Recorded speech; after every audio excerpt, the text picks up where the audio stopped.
I cannot enter.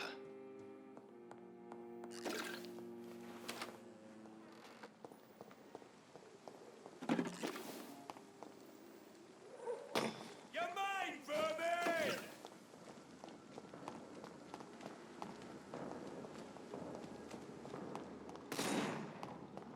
It's one of them! Kill you!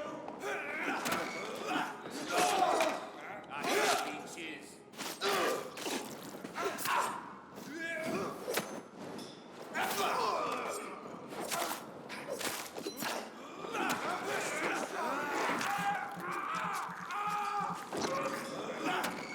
See them fancy clothes? This one's a top!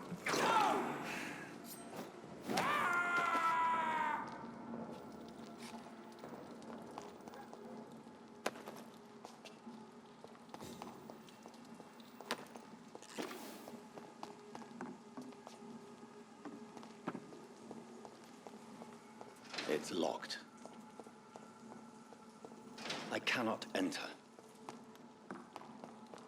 It's mine! I'll take it!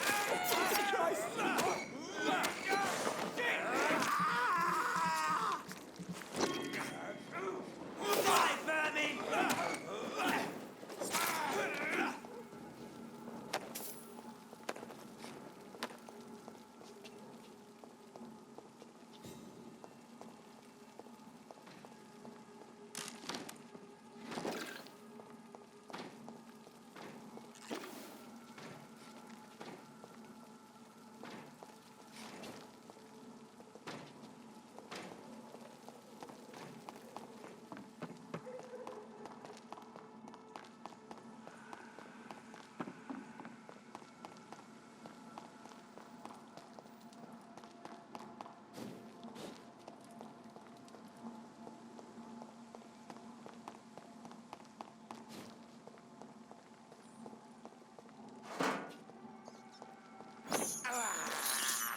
I can't believe I'm doing this.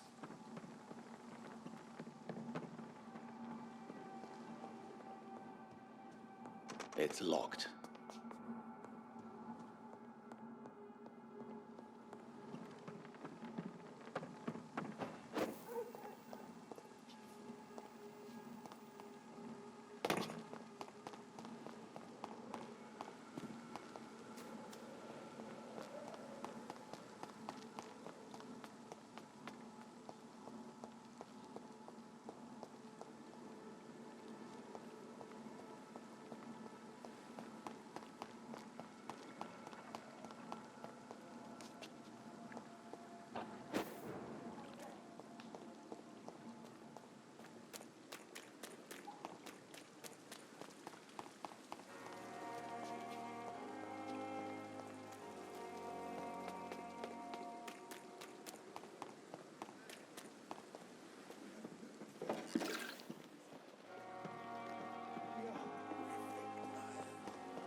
That leech is fast!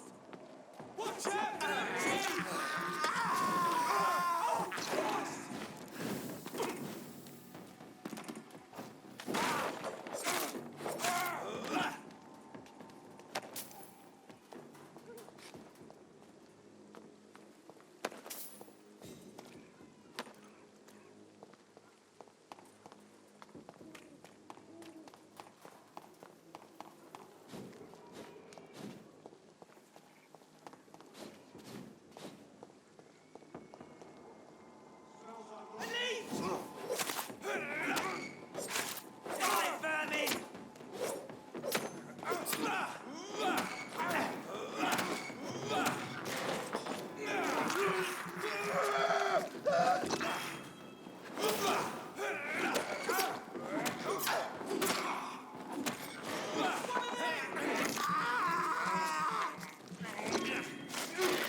This neighborhood is linked somehow to the kind Lady Ashbury's blackmail. First, let's find this Petrescu fellow.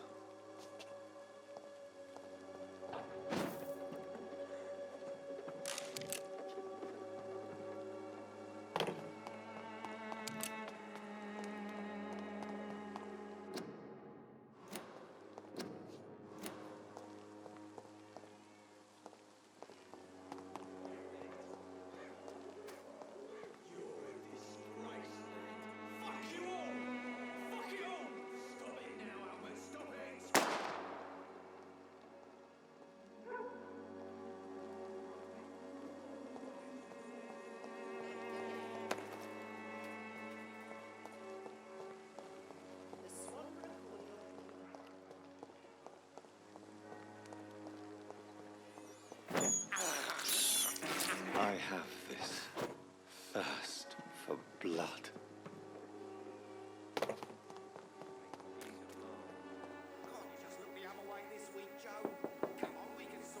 Hello, young man. I'm Dr. Reed, and I would like to ask you a few questions. May I enter, please? Sorry, no, sir. My father does not like people entering our house, you see. Your father is worried about you, boy. He asked me to look for you. So my father actually worries about me then? Okay then. Come on in. I'm Harry, by the way. Even my dreams are soaked with gloom. So, may I ask you a few questions? I'm not bothered. What could be worse?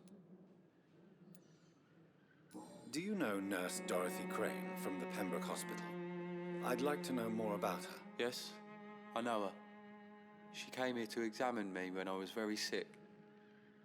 She said I should go out more.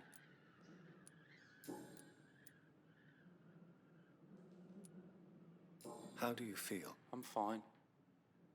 I mean, it's not easy every day, but I'm fine. I'm just tired of being sick all the time. If only I could be tough like... Well, you know. Speaking of which, what can you tell me about your father? My father is an idiot who makes idiot things. That's all I have to say. Forgive my bluntness, young man, but you don't seem happy living in Whitechapel. Why should I? I never wanted to come here in the first place. It was my father's decision. And look around you. Does this look like a nice place to live?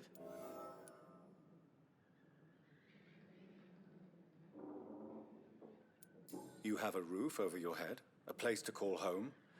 Many people here are not as lucky, you know. That's exactly what my father says. Harry, you should be grateful for what you've got. But I wasn't even consulted when we moved here.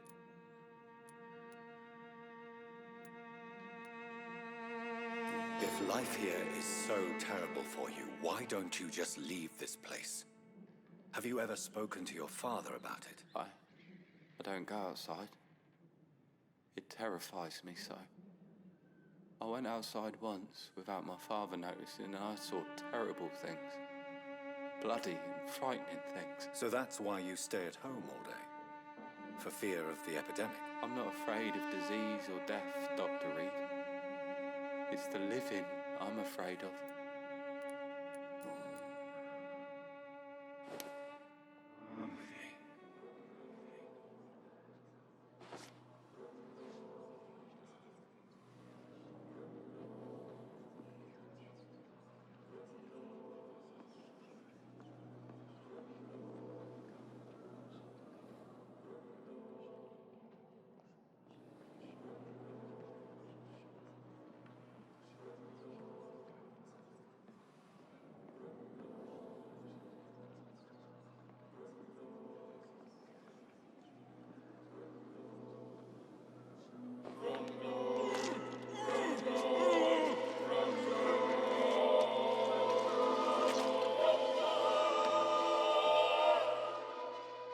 Death is so cold.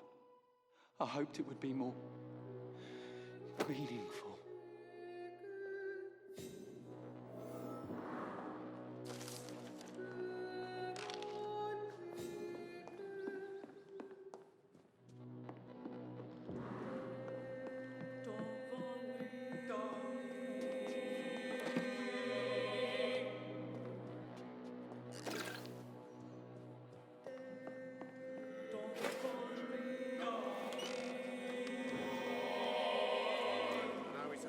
Excuse me, sir.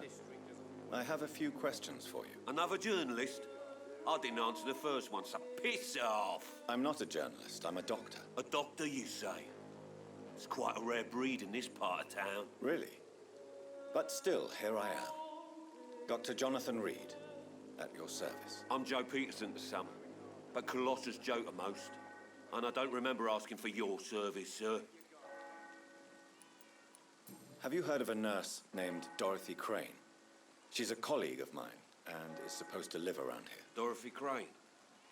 Yeah, I know her. One of the few good souls who dare to help the sick around here. Could you please tell me more about her? She's a nice girl. Tries to help the migrants. I offered to give her a hand, but she said my reputation would attract too much attention.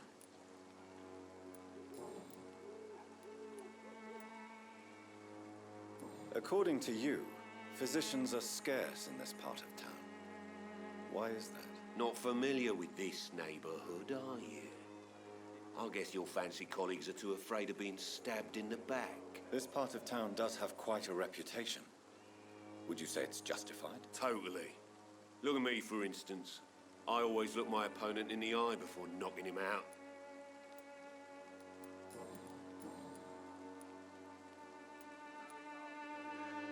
Why is your relationship with your son so difficult? Harry and I are so different. Sometimes I wonder if he's my own blood. Seems he's ashamed to be my son. Why not change that then? If you used your strength to do good, perhaps Harry wouldn't feel that way about you. How dare you tell me what I should or shouldn't do with my boy? Who the fuck are you to interfere like that?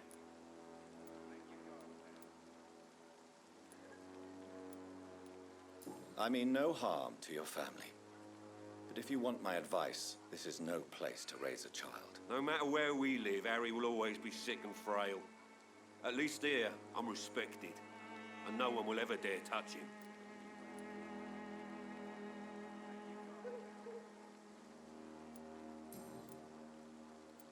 Goodbye, Mr. Peterson.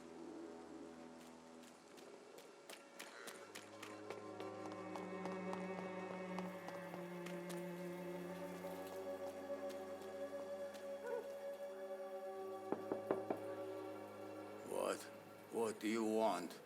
Leave me alone. Good evening, sir. I'm Dr. Reed. I'm looking for Nurse Dorothy Crane. There is no Dorothy Crane here.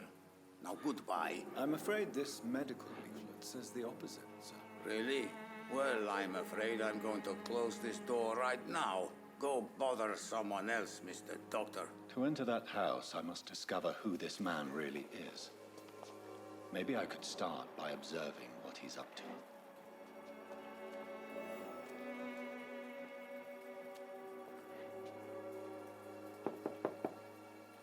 There's nobody here.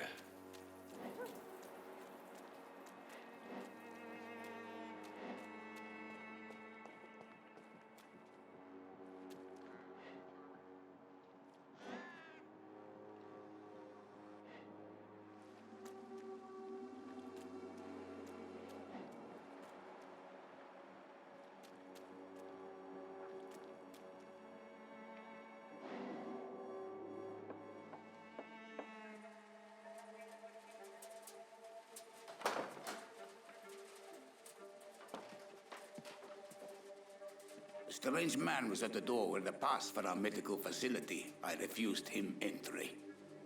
Darius, how could you know he didn't need our help? His clothes were too finely tailored to be for Whitechapel. Perhaps just a friend of that stray poet who is always about. Richard Nethercott? No, not of the same cloth, this man. I suspect some machination from that journalist. Clayton Darby. Is he still asking questions? Yes. I saw him drifting around St. Mary's Church. I swear he is tracking me just downwind.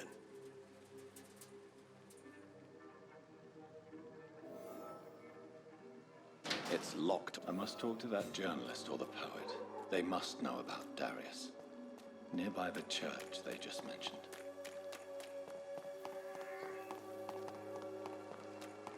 Please, I don't have your money. Come on, Barrett, you know the game. You pay for peace of mind. can't you just look the other way? Protection against malevolence and trickery. Excuse me, sir. Are you familiar with this part of town? Name's Clayton Darby, reporter. Sorry, I'm new to Whitechapel. But perhaps you could help me since you're a journalist. My name is Jonathan Reed. Dr. Reed, the famous surgeon. I'll gladly help if I'm able, sir. I heard you're investigating an underground medical dispensary in Whitechapel. What do you know about it? Not much, I'm afraid. They are wary of strangers, and I'm not really an acquaintance of theirs. Why do you care?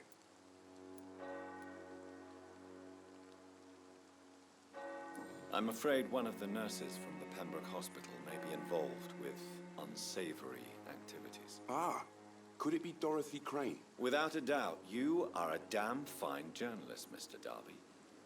What do you know of her accomplice, a man named Darius? I don't know much about the man. He's very cautious. Never goes out. Doesn't seem to have any friends or family. He never goes out? No. A few days ago, he unexpectedly did. I followed him, but it was just a ruse to keep me away from his house. Really? How do you know? He went to the nearest mailbox, but just before posting his letter, he ripped it up and threw it away. He has no relatives at all? No. Except for that strange man, a poet named Richard Nithercott, who sometimes comes by. Darius would never let him in. Where can I find this Mr. Nithercott? He spends most of his time lurking around Whitechapel, talking to himself or declaring verses. These days, you can usually find him behind the church.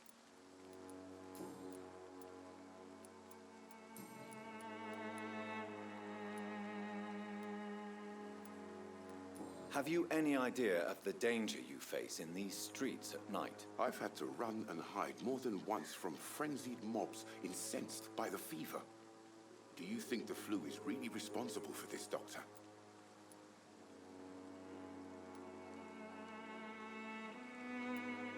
That science is unable to explain the facts doesn't mean there is no rational explanation.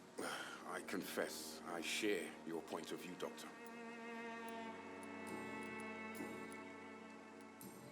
Goodbye, Mr. Darby. Farewell.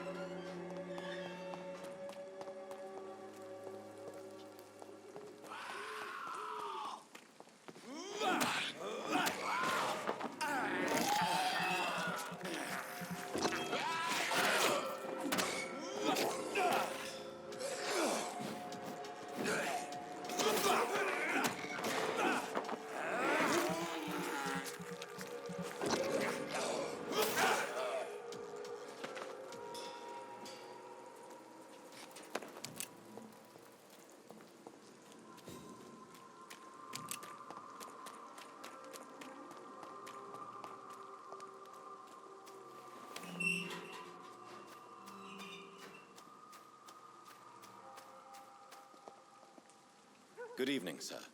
I'm Dr. Reed. I would like to ask you a few questions. Please be my guest. Although I may not be the best informant regarding this part of town, my words speak about that which the eyes cannot see. Really?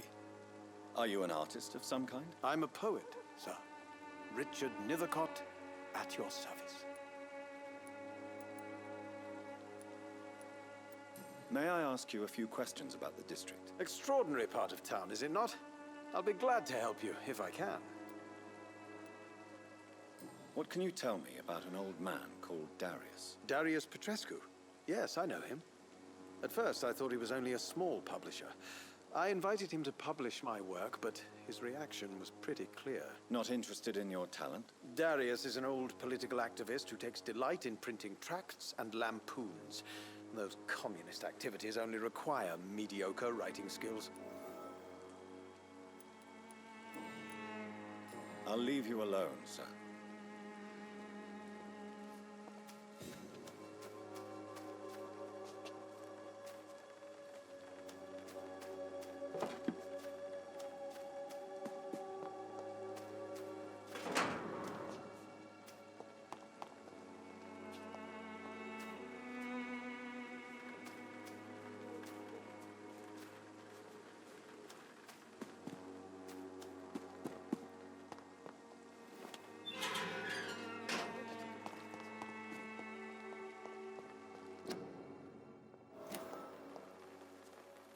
Good evening, miss.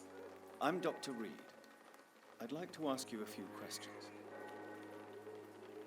I know what you're thinking. A tall stranger who meets a girl in the street at night. It reeks of the penny dreadfuls. But I mean you no harm, truly.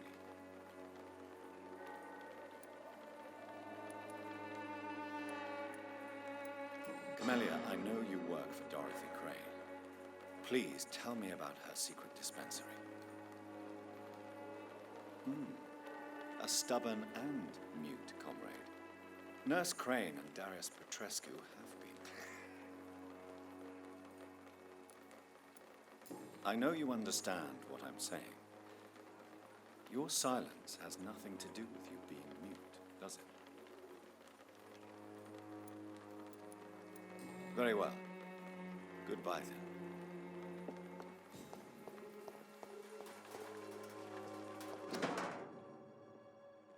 The content of Darius' letter to his children could give me more leverage to enter. Darius is a bit less of a mystery now. It should not be that difficult to incite him to let me in.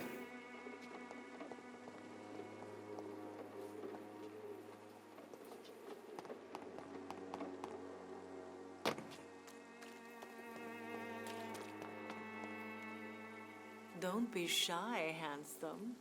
What can Christina do for you? I'm not looking for what you're selling. But I'd like to ask you a few questions, if I may. I'm a doctor.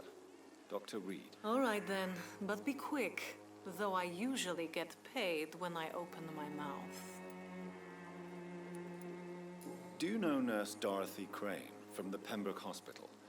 Anything you can tell me about her would be helpful. I don't know her, but I know her name is Dorothea Crăciunescu. She came from Romania like me and many others. You seem to respect her. Dorothea helps the sick people of Whitechapel. Everyone should respect that.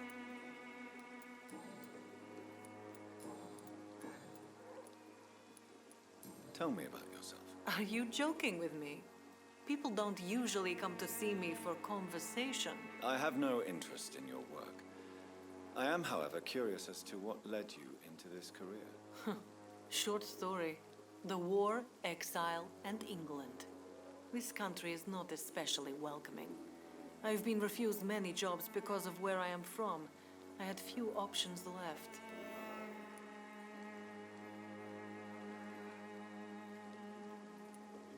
I'm sure you could have found another job, perhaps less lucrative. Maybe you should try again. And when exactly was the last time you looked for a job? Or worried about the rent, or what, or when you were going to eat?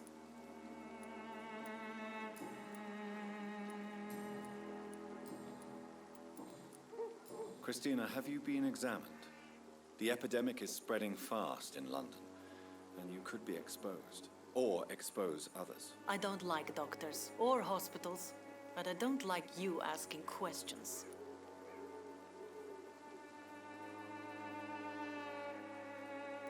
Considering your line of work, I assure you it is only a matter of time before you have health issues. If it is going to happen, it will happen. Right now, I need money. That's what's important. Goodbye, miss. Take care of yourself as best you can. Good evening, Doctor. Can I help you? Goodbye, Mr. Darby.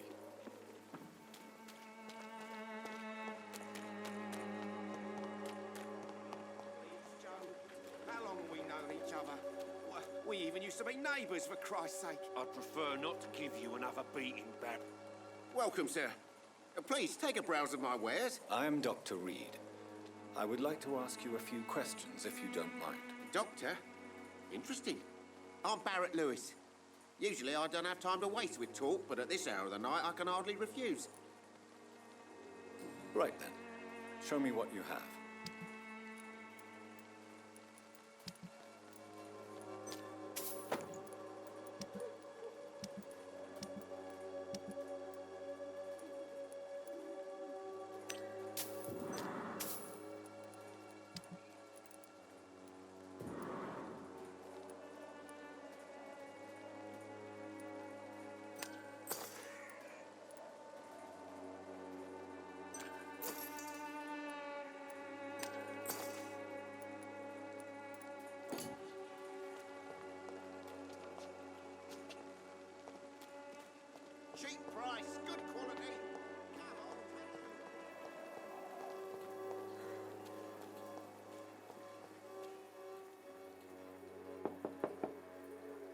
Mr. Petrescu, just 1 minute, please. You again. Go away. Sir, wait.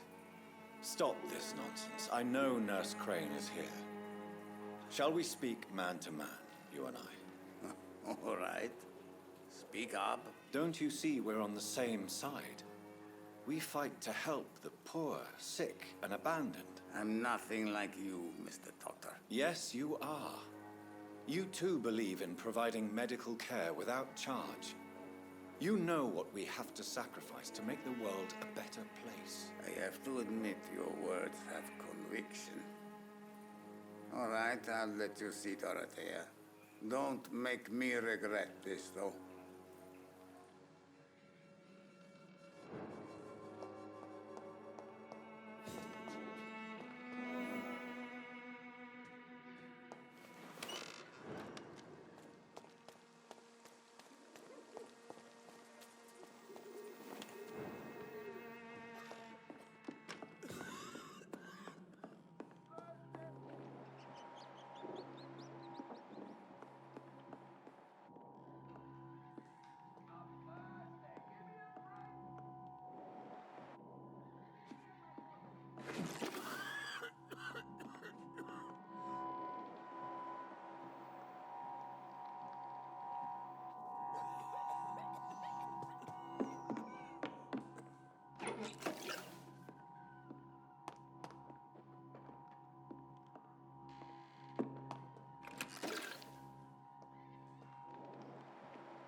What do we have here, nurse? Patient Raz Van Vasily. High fever running on 3 days.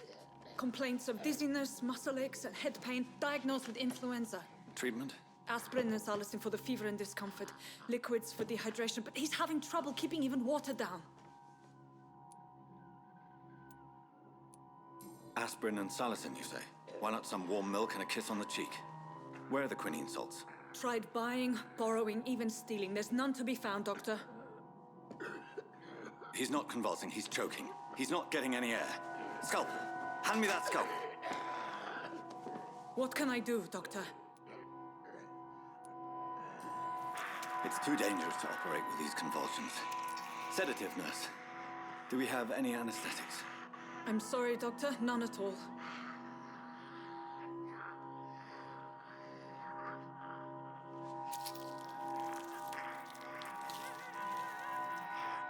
I need to perform a tracheostomy. Short pipe. That rubber tube will do. We're going to cut a passage for air through the neck. Yes, Doctor. He's breathing again, but he's coughing up blood. Internal hemorrhaging. I need to make another incision into the chest cavity to drain the fluids from the lung. Prepare another tube. A thoracostomy. Doctor, we've nothing to fight the infection. We need an aseptic environment. Don't question me, nurse. I need a drain. Now. Yes, Doctor.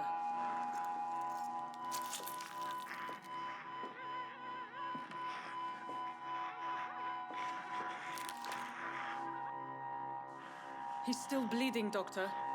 I'm losing his pulse. The drain must have punctured the intercostal artery. There's too much blood. Are you all right, Doctor? I can't see.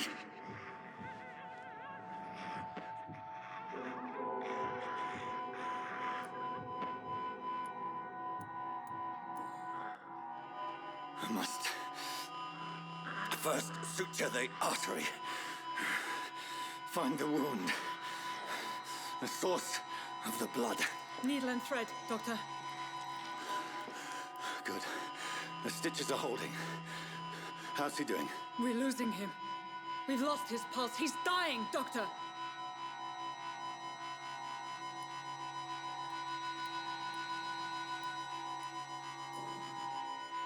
Cardiac massage, now. Cardiac... What? Are you making this up as you go along?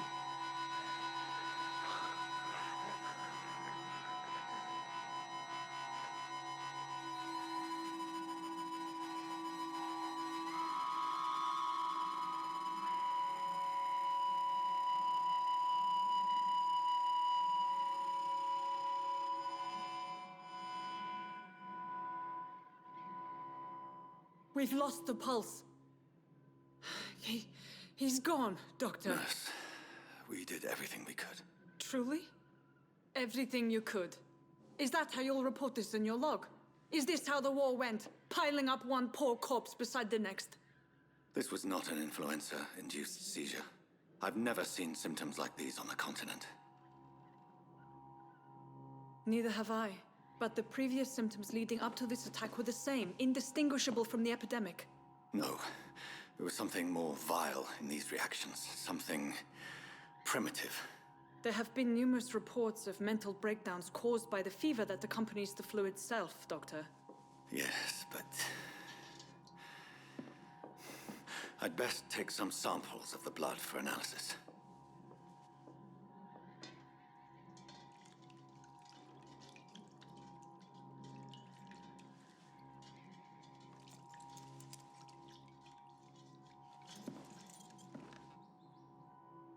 I doubt you're here to test my bedside manners. I suspect it was more than intuition alone that led you to us. So, how might I be of service, Dr. Reed?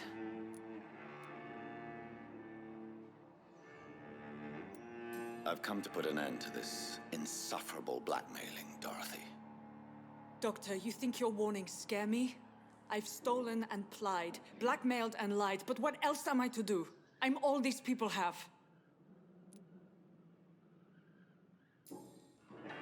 You've convinced me of the sincerity of your actions and their noble justifications.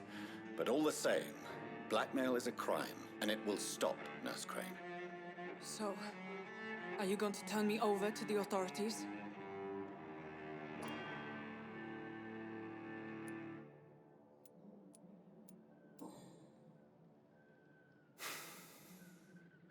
No. Your place is here. Jailing you would be an even greater crime. So, here is my proposition. I'll look the other way on your little enterprise. In exchange, you will resign from the Pembroke Hospital and provide me with medical supplies when the need arises. Dr. Reed! That sounds like a business proposition. My accomplice, then? No, just a privileged client. My research may require the occasional rare piece of equipment or ingredient. I'll pay good coin in exchange, fair and honest, to help finance your noble endeavors.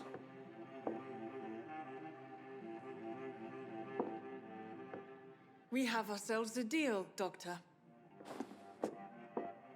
Good customers are always welcome. Yes, Nurse Crane. We have a deal.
Hello, Mr. Petrescu. Hello, Dr. Reed. Come on in.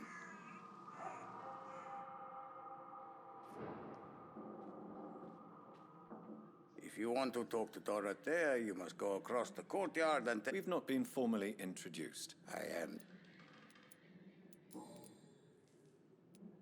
Tell me everything you know about Camellia, the mute florist. I do not believe in the afterlife, Doctor, but I'm almost convinced Camellia is an angel.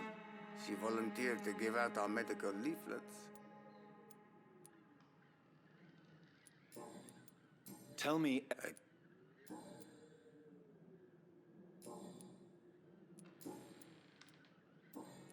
Goodbye, Mr.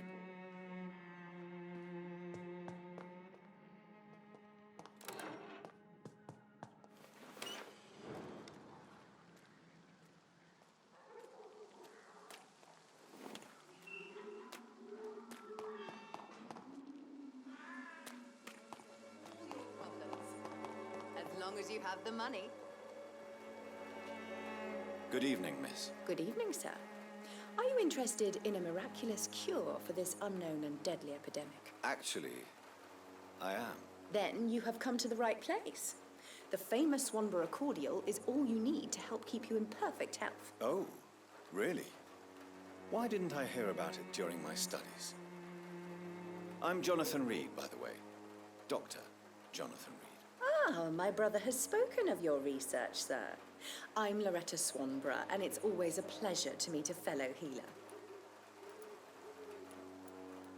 I'd like to see what kind of medicine you're selling.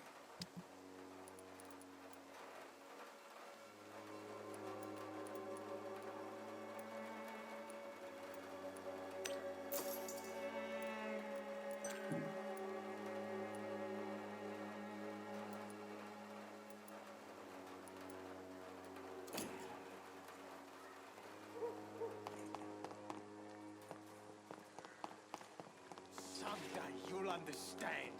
You've wasted your life. What? Shooting a boy in the middle of the street. Not the best thing to do, wouldn't you say? What? You saw what happened. Who are you? I'm Dr. Reed, and I'd like to ask you a few questions, if you promise me to set your gun aside. No. Look, I'm not a violent man. I'm Benjamin Palmer, doctor. And no one can help me. Not even you. I have found a very interesting letter.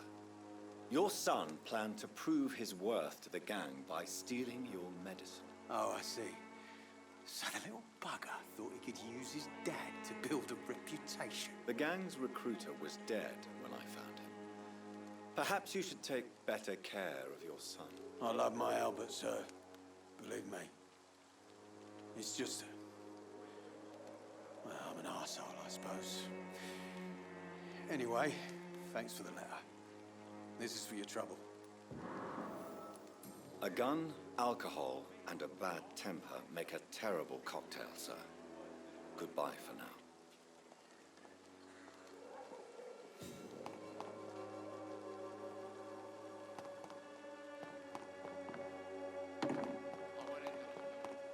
It's locked.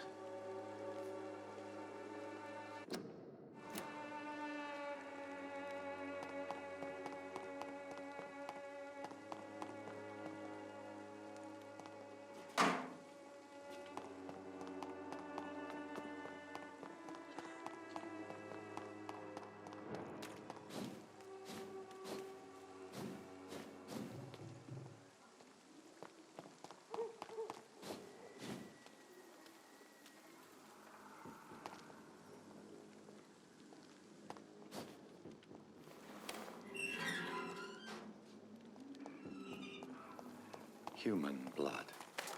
Whoever left these marks did so deliberately. Kill it, boy!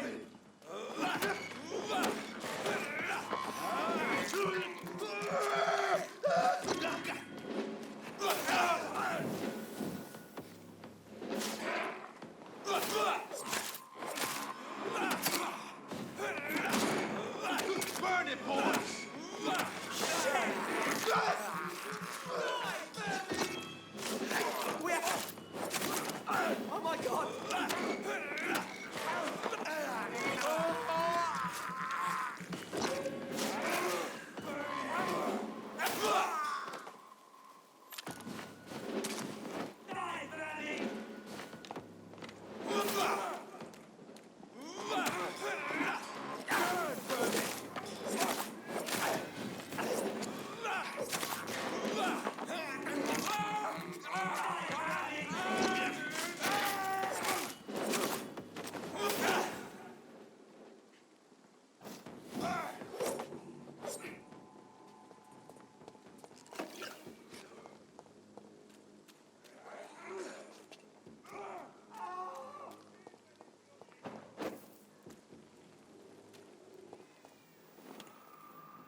I would ask you to avert your eyes, sir. Or did you not know it was rude to stare? I knew it. Speak up, Dr. Reed. I like a man who speaks his mind.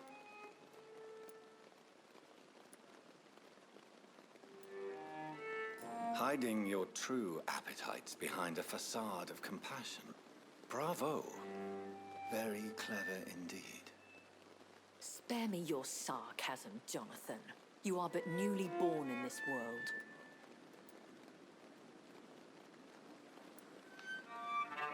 No need to apologize, my lady. I know exactly what you endure. The situation is somewhat awkward nonetheless.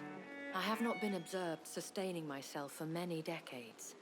I have to say I'm a trifle embarrassed. Anyway, I have concluded my inquiries concerning your blackmailer. I see. Please excuse my agitated state. Under normal circumstances, I wouldn't let anyone see me in this condition. I must confess I have not put an end to the blackmail, my lady. Unfortunately, I could not bring myself to do it. I'm so disappointed in you, Jonathan. I didn't expect this from you. Lady Ashbury, you yourself admitted how ridiculous the sum of money was. I can assure you it was all used for charitable ends. Well, you were full of surprises, aren't you, Jonathan? All right, say I trust you, but you will still pay the ransom. That is only fair. After all, it was you who failed to bring this problem to a satisfactory conclusion. I believe I could agree to that. And since a lady always keeps her promises, I will now answer any questions you may have.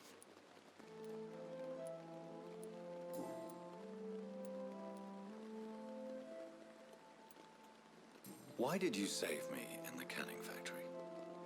I could hardly stand by and watch such a promising young blood as yourself be torn to shreds by some gutter scowl. What type of vampire is a skull? Not a true vampire. The deformed offspring of lesser vampires.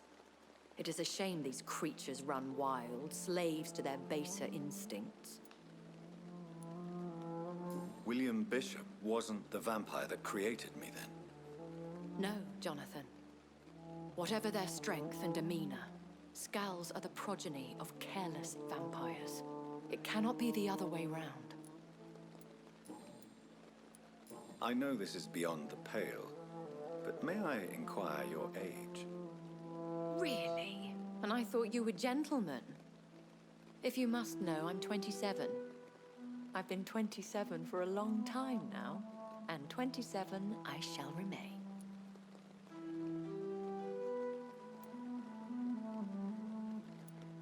And who bestowed upon you this eternal youth? My maker. He left this isle a long time ago.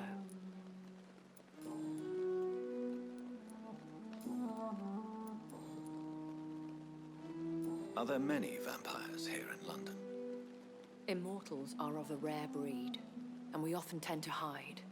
But you may occasionally meet some of us at night. Will they all be as affable as you, my lady? I do not see why not.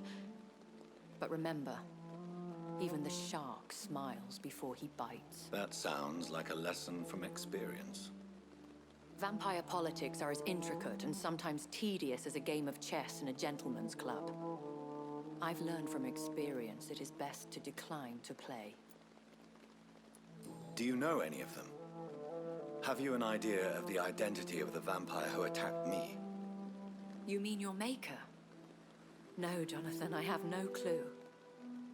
But I fear he or she is as careless as cruel. To let you discover your new condition by yourself. What do you mean? Every now and then, you may discover an immortal in the deep of the night. But we are a rare and reclusive breed. Our progeny is almost never accidental.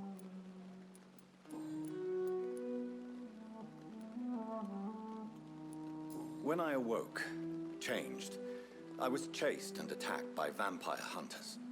Prepared and well-trained.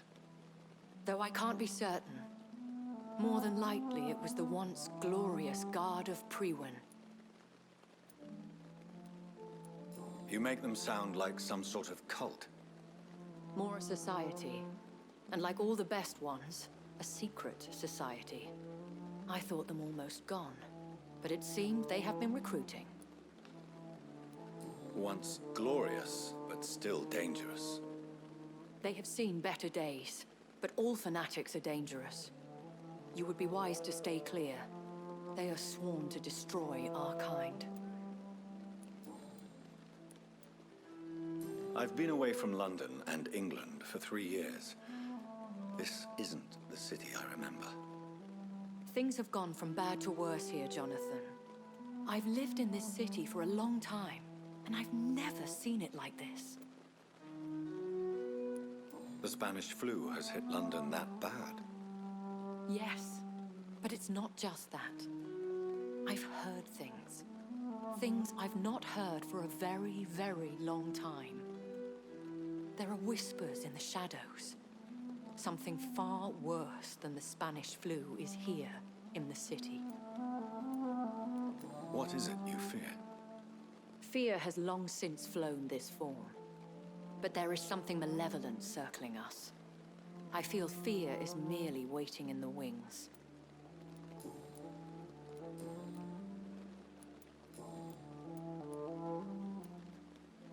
I've been hearing a voice talking in my head.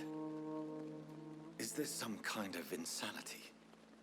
It feels like the voice of the vampire that created me. Hush. Tell no one this. It would be unwise to talk of such things amongst British immortals. Speak no more of your maker. How could this cause offense? Only the powerful immortals can mentally call to their progeny. No vampire or hunter will sleep easy, knowing that an unidentified elder is stalking the streets of London. I don't understand. Why was I created and then left for dead? That is a question only the one who made you can answer. It's not normal practice. I doubt even if you find him, he will answer you, considering how cruelly he treated you. I'd like to avoid creating another vampire by mistake anyway. Tell me, how is it done? The process is dangerous. It could even kill your potential progeny. If you did decide to sire an offspring, they must drink of your blood, Jonathan. A vampire? Is that what I am? What we are? Such a crude word, defined by penny dreadfuls and drunken hacks. No. You are now an Ekon, and that you shall remain. Are you an Ekon too? Yes, I am. We are the closest thing to what man refers to as vampires.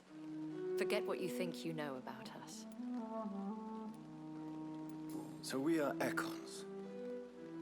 How can I identify us amongst other vampires? How to put it? All Ekon are vampires. But all vampires are not Ekon. We are but a branch of the immortal tree.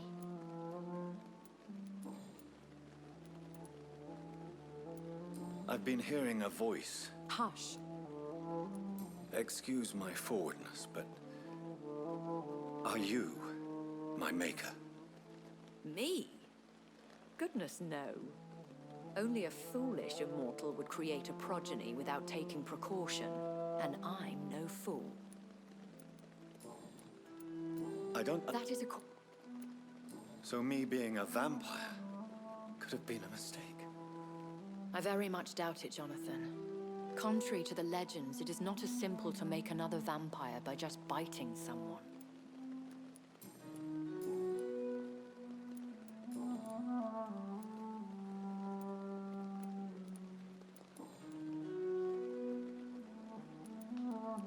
I bid you farewell. I must quickly analyze the blood I took from Nurse Crane's patient. Another night with the glorious battalion of Pembroke.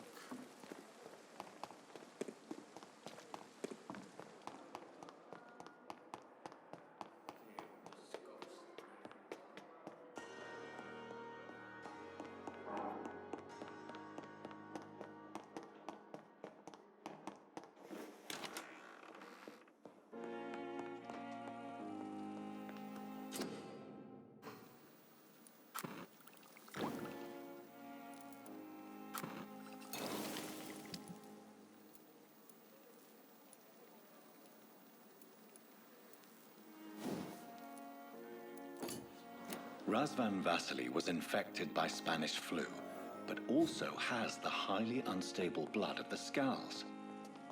Is the London vampire epidemic transmitted through the flu? I should talk to Dr. Swansea about it.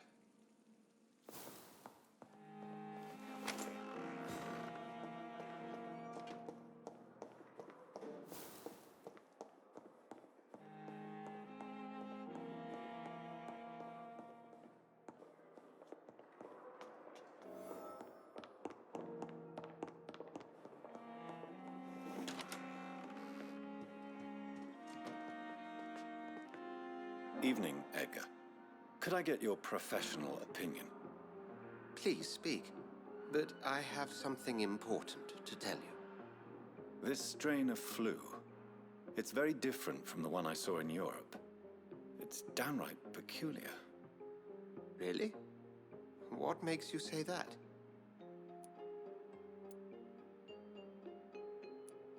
I've just looked at the blood of one of our recently deceased. I see. Do you have anything more to go on? This disease spreads and looks like the Spanish flu, but its effects differ greatly. The London strain is different from the continental one. This is very interesting. Did you find something else? Yes. Unlike the flu, the infected begin to show an increase in outwardly aggressive behavior. More than simple agitation. Once docile people become violent. You mean like rabies? Is there a chance we could create a vaccine, Jonathan, like Pasteur? By the stove, that would be smashing. There's a lot we're not seeing here. But it is spreading, and quickly. If we don't act, the whole city could be lost. But Jonathan, we've a fantastic opportunity sitting right here in front of us. A weapon of choice. What on earth do you mean? Why, you, my dear boy. With your expertise and your blood, we could isolate the properties that course through your veins.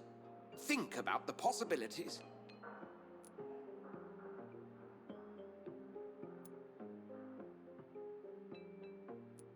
I admit it did occur to me. Blood seems to be the common factor in all of this. I totally agree. We're in uncharted territory here. Maybe it's just wishful thinking, but imagine the possibilities. We'll discuss this more later. Thank you for your time. No, thank you, Jonathan. But as I said, I needed to talk to you. I have some rather bad news. Yes? I'm afraid it's your sister. My sister? She's to be buried this evening at Whitechapel Cemetery. Your mother published the obituary this morning. I see. I'm sorry, Jonathan. Please accept my condolences.